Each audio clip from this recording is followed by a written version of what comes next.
What's going on, guys? Welcome back to the journey creating the mental conditioning playbook for athletes. Getting my sprints in here. Here's some kids just came out. Got a question for you. Did you ever break down your numbers? Did you ever realistically break down your numbers?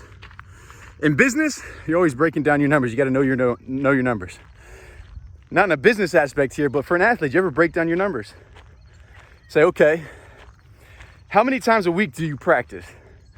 Say you practice 3 days a week for 2 hours. That's 6 hours a week, right? Times 52 weeks a year. So 6 times 52, whatever it is, over here, a little over 300. A little over 300 hours. Now, this is not to talk about the 10,000 hour rule. You guys have probably heard of it. You know, the 10,000 hour rule by Malcolm Gladwell says, you know, to become an expert in any field, it takes about 10,000 hours. 10,000 hours isn't the exact number. It's really an arbitrary number, you know. It might be 8,000 for some, 12,000 for another person. And it comes down to deliberate practice, you know, actually focusing on what you're doing at practice and having some intent behind your practice, not just going through the motions. My question to you, though, is, have you ever broken down your numbers? So I'm going through this mental conditioning playbook, and I'm just breaking it down. You know, I want it to be done. I want it to be finished. And I'm on my way to the library yesterday, and I'm thinking, like, man, how can I get this done sooner? How can I get this finished sooner? How can I get this done quicker? And it's not about rushing through things. It's about, okay, I'm putting in time every single day,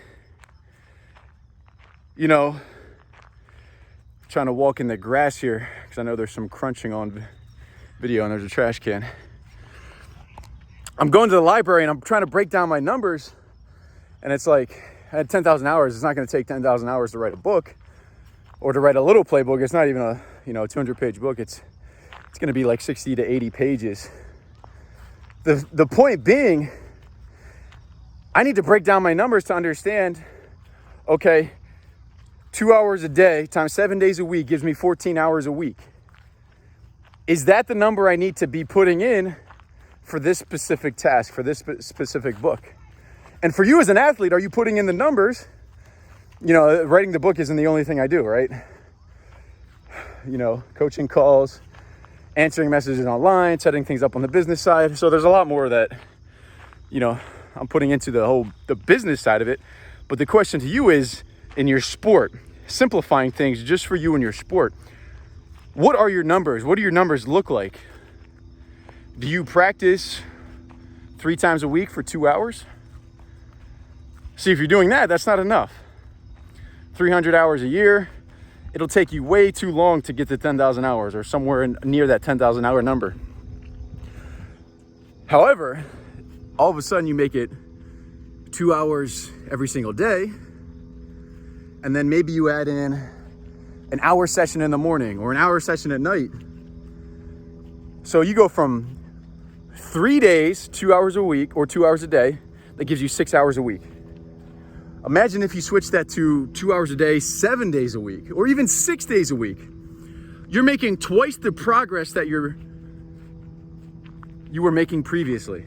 Twice the progress. Now, what if you added 1 more hour to that and you practice 7 days a week? Ooh, so 3 hours a day times 7 days a week. All of a sudden you're putting in 21 hours compared to the original 6 hours that you're putting in. Do you see how these numbers start to add up?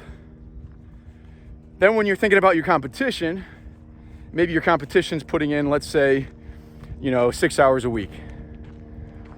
Over the course of weeks, months, years, you can make quantum leaps. You can make quantum jumps in what you're doing in comparison to your competition. And now not all hours are created equal.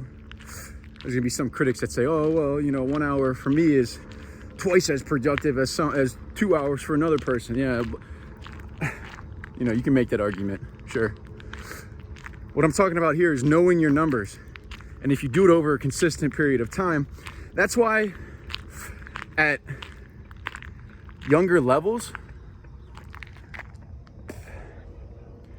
putting in extra hours is the simplest thing that you can do to gain an edge on your competition. Putting in extra time is the simplest way that you can surpass your competition so that you can become one of the best in your area, in your league, in your state, just by putting in extra time.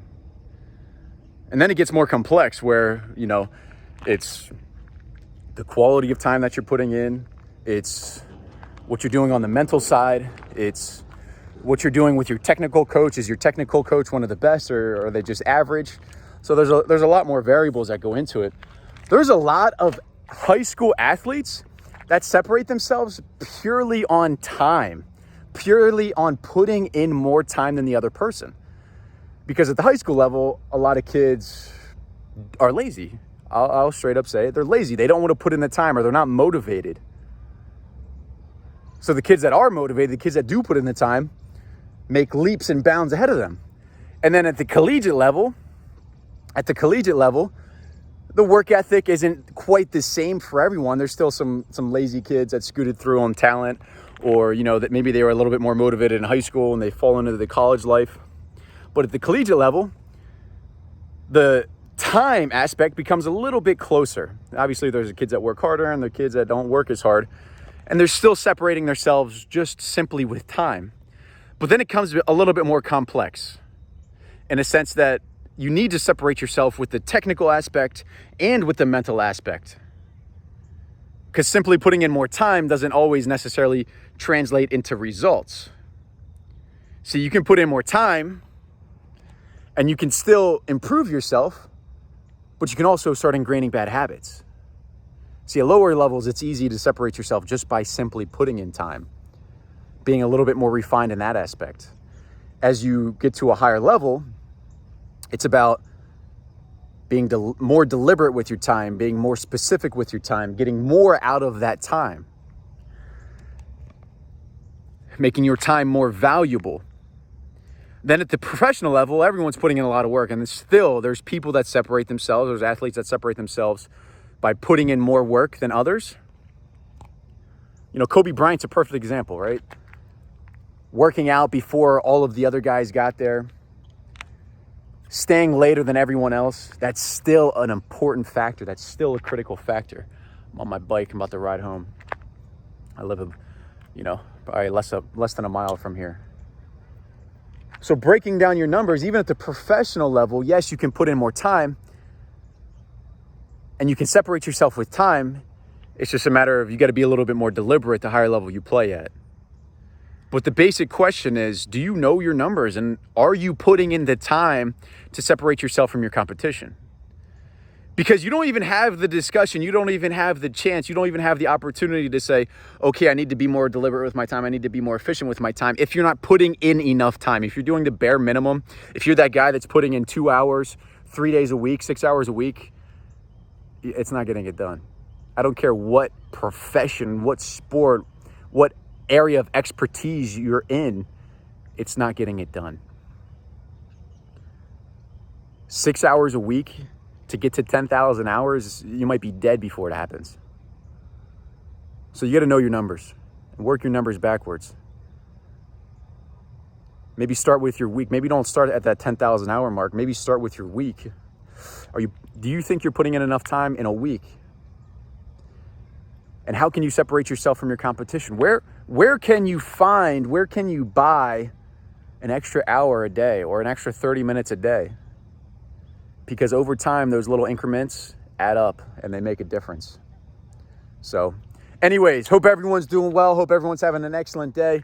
It's a little foggy out here today, but it doesn't stop us from getting our work in. So appreciate you guys for watching the video. If you enjoyed it, please smash that thumbs up button, subscribe to the channel, all that good stuff, and we will see you on the next one.